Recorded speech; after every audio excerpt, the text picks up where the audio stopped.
Welcome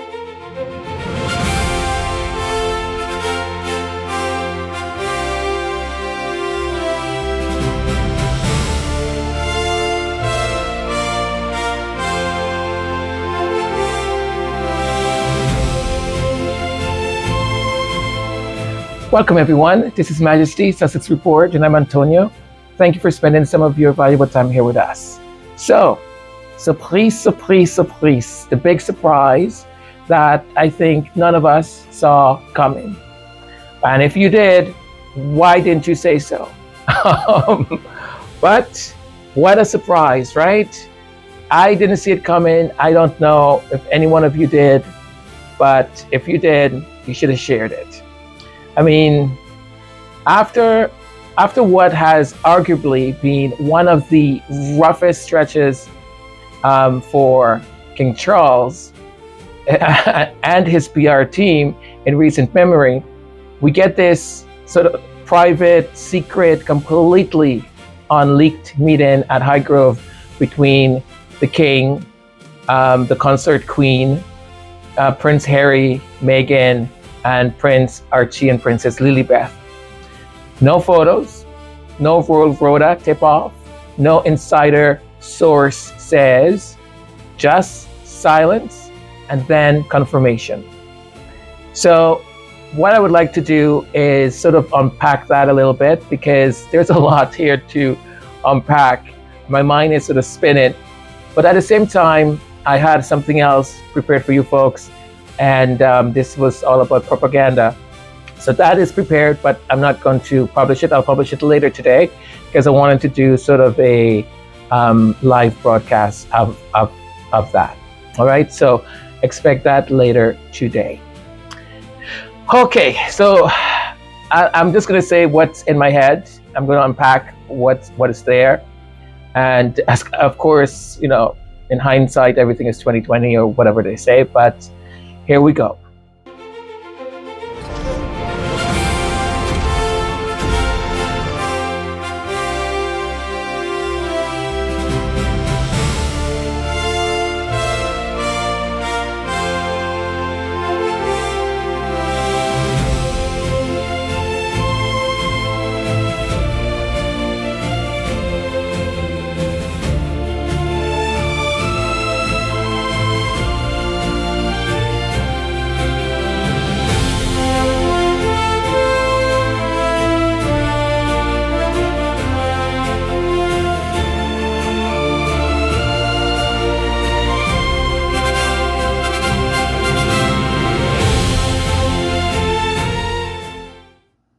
So I think first, let's sort of do a bit of a recap, right? Because I think context is important. I always think providing that gives you the broader picture of what we are talking about. So we had public backlash over Harry's security situation. And to be quite honest, it wasn't just the usual anti-royal crowd. Even monarchists leaning commentators, or even, I mean, not so much commentators, but most of the public, right, was saying like, what the heck? And the way the palace was handling it was not great. I mean, some of the excuses was just like, are you kidding me? I mean, especially with the room offer. You know, yes, we can provide you a room. No, we can't provide you a room because guess what? There was a deadline. And I think one of the things that was really beneficial for the Sussexes is that they actually responded back immediately. Like when the whole thing, okay, sorry, we don't have a room for you any longer. They immediately said, well, we didn't know that there was a deadline to accepting to stay at Buckingham Palace. First and foremost is that we were under the impression that the security we were receiving, you know, the higher level of security. Then we were informed that no, we're not going to give you that. So plans needed to be rearranged. These are important things. Security is important. So it took a little bit longer time in order to get that all in place. Now that I've got all of that in place, Now I can respond back to you and say, yes, thank you. I will accept the offer. Because what would have happened, right? If Prince Harry had accepted the offer earlier, and then when the security was pulled, and he said, sorry, I'm not going to stay there anymore, then the narrative would have been completely different. The narrative would have been, oh, the king offered this and he accepted it, and now he's being a spoiled brat and he's not going to take it anymore. So the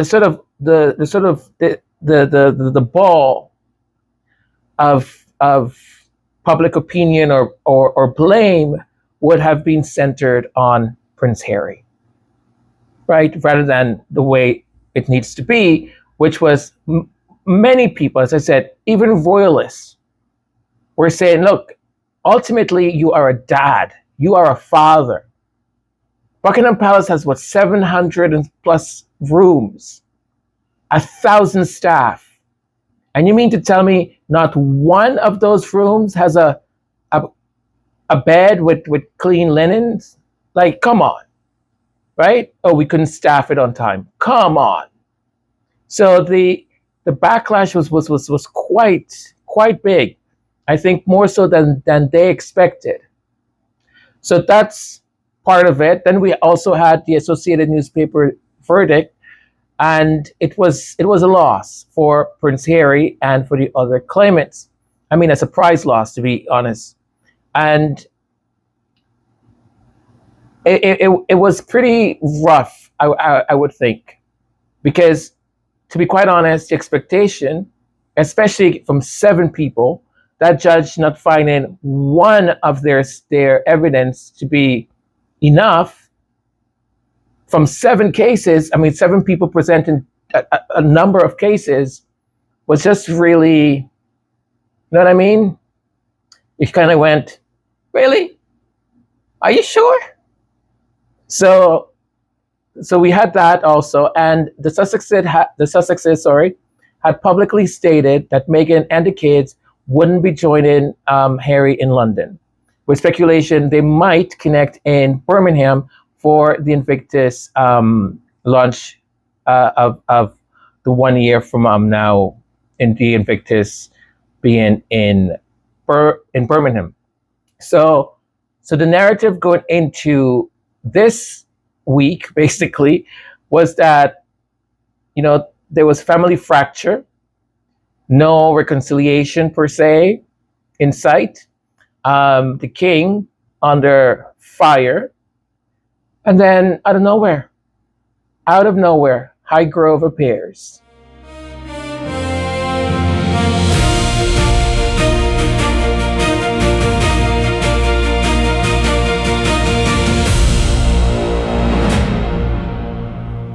I know that there's going to be many feelings about this, right? And I'm not a person that when I'm thinking is that I want to please everyone or listen, I've done enough of that in my life, right?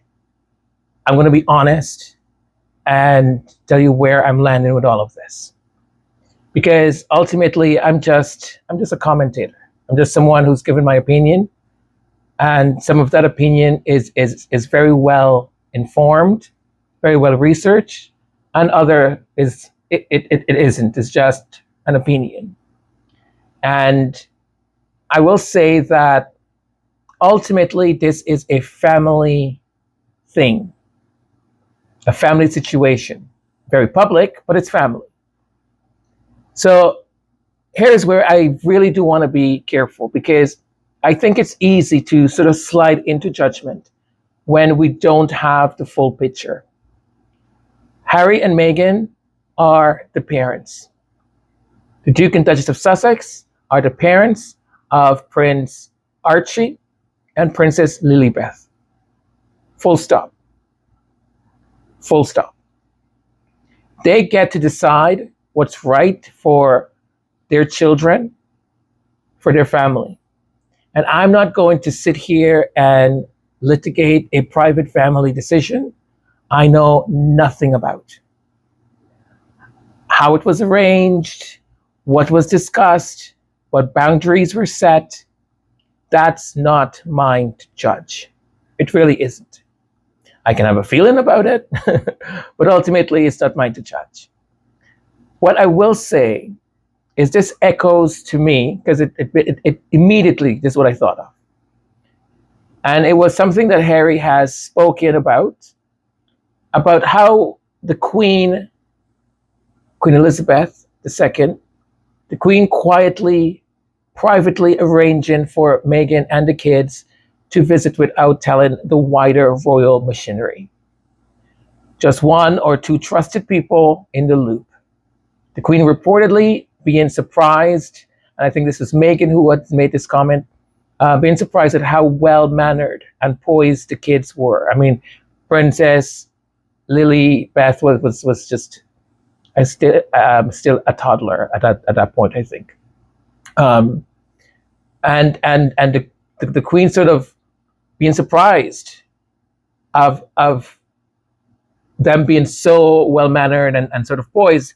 And I think that the running joke a little bit was that perhaps the Queen was expecting a more typical rambunctious, loud American kids, right? That sort of energy and instant sort of way of her thinking, that is what little American kids might be like, and getting completely the opposite, well-behaved children. So there's a pattern here of the family finding ways to connect outside of that media apparatus when they actually want to, right? When both parties are able to get that organized. So the other thing I'm thinking about also is the psychological angle. And this part I find genuinely very interesting, because I find anything that kind of psychological way very fascinating to me. So Harry and Meghan have been open about doing therapy. It's no secret about wanting resolution rather than conflict for their own peace of mind, I think. So psychologically, there is real value here for them, but especially for Archie and Lilibet. It is showing the kids that their parents tried, right? We tried. That reconciliation was pursued in good faith. Kids observe that stuff, right? They honestly do. So it in many ways, it sort of models conflict resolution instead of estrangement as a default. It also, frankly, throws the king a bone, right? Really, it kind of throws him a lifeline, because he's been getting hammered this week, even by his own supporters. And this meeting quietly de-escalates that narrative without either side having to make a public statement admitting fault. So I think that is also very important. Now, here's the part that we're all going to be expecting: the sort of narrative control.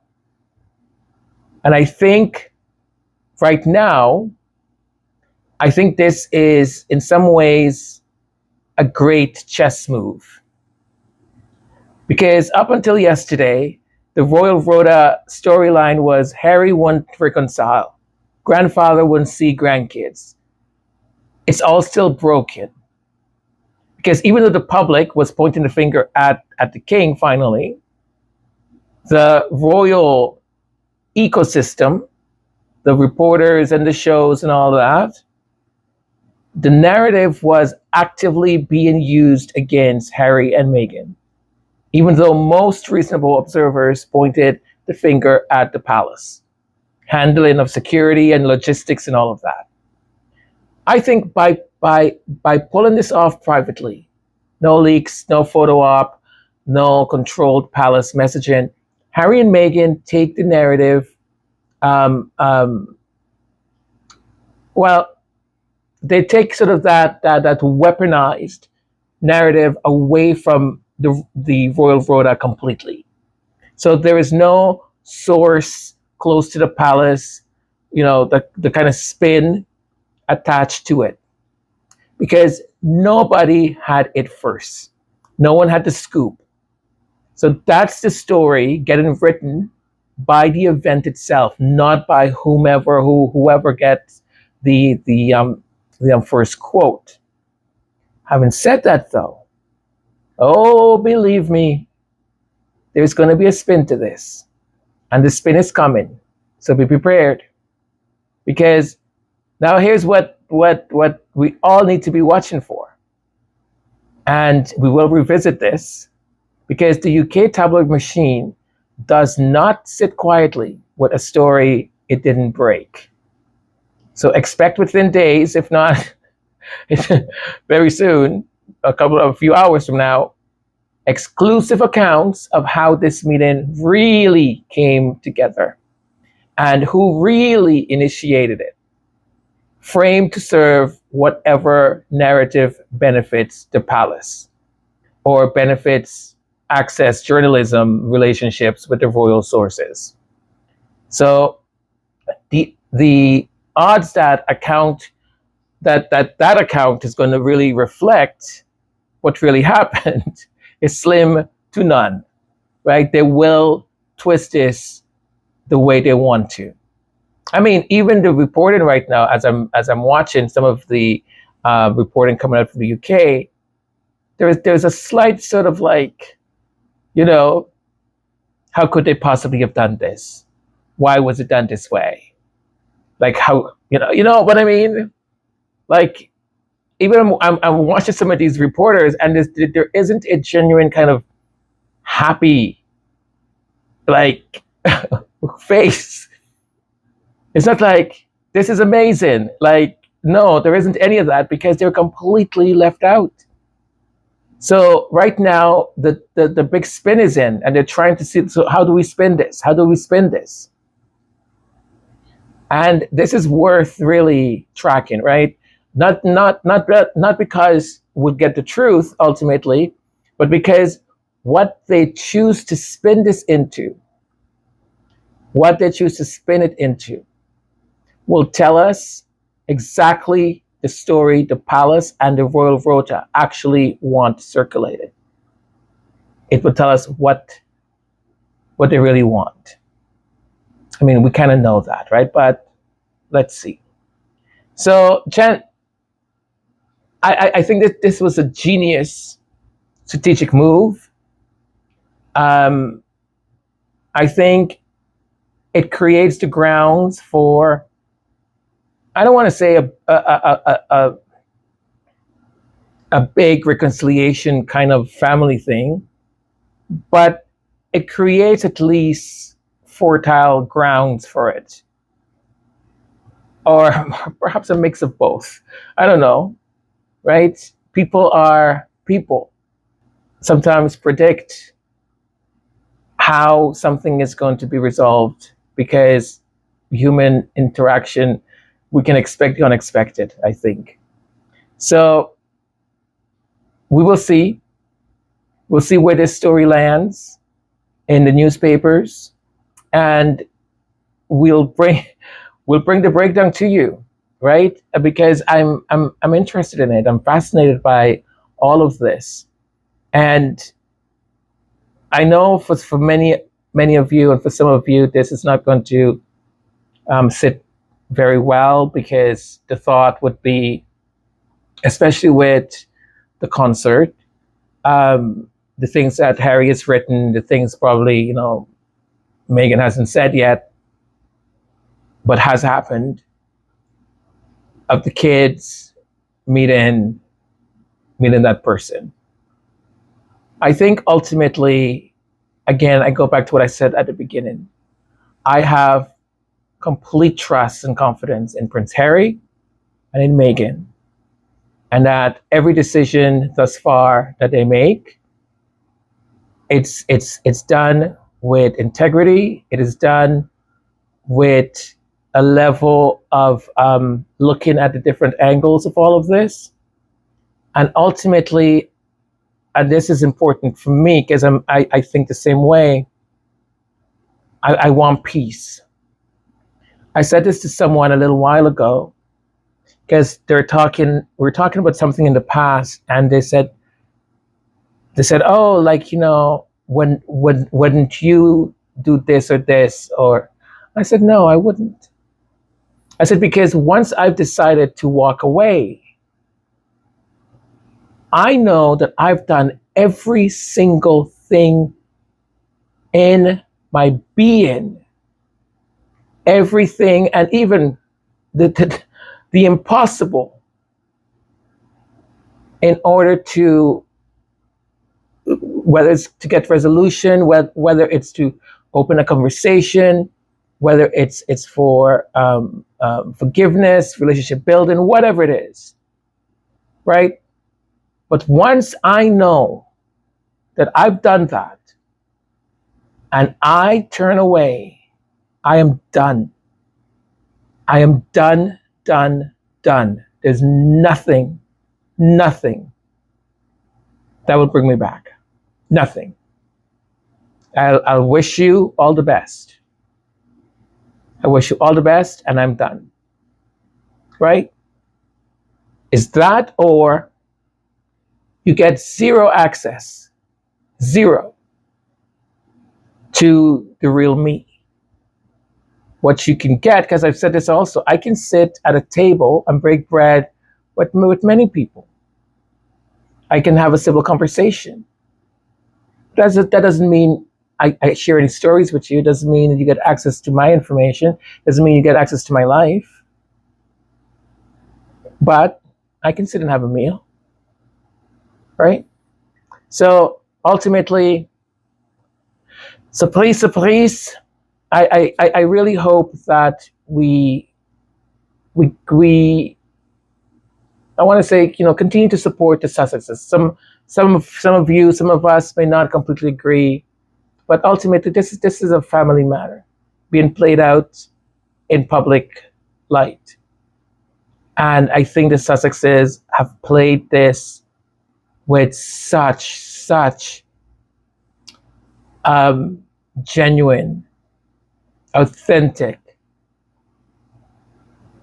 of the people that they are.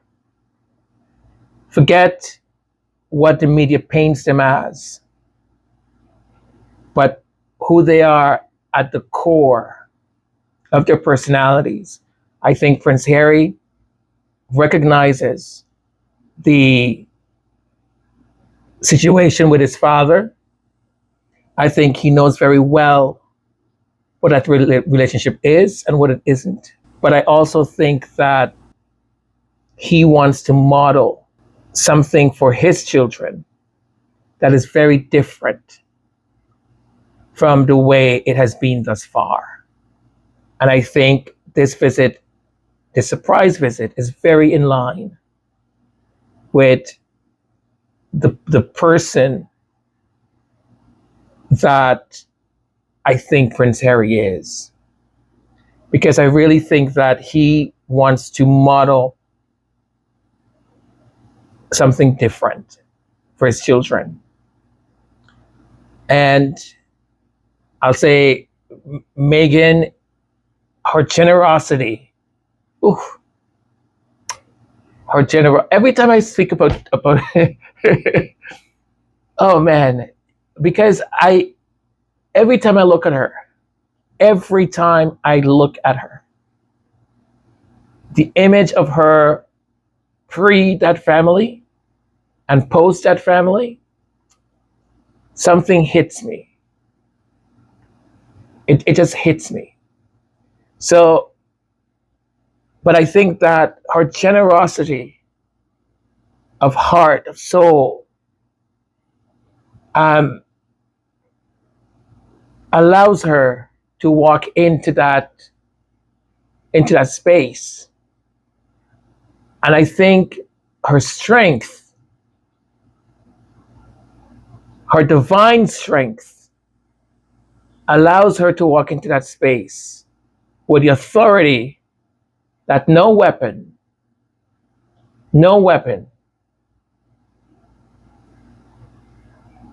Nothing. Nothing can harm her. No weapon. That they can rise against her. None. None of it. None of it. She's a child of God. None of it. So, I leave you there. I think I've talked a lot. And we'll keep talking about it. So later today, maybe in the next 5 hours, 6 hours, who knows, I will post a time and I will do propaganda. Because all of this also, all of this is part of propaganda, really. So be kind to yourself, be kind to your loved ones, and remember to that stranger also crossing your path, be kind to them too. Until we speak again, God bless, love you all. Bye for now.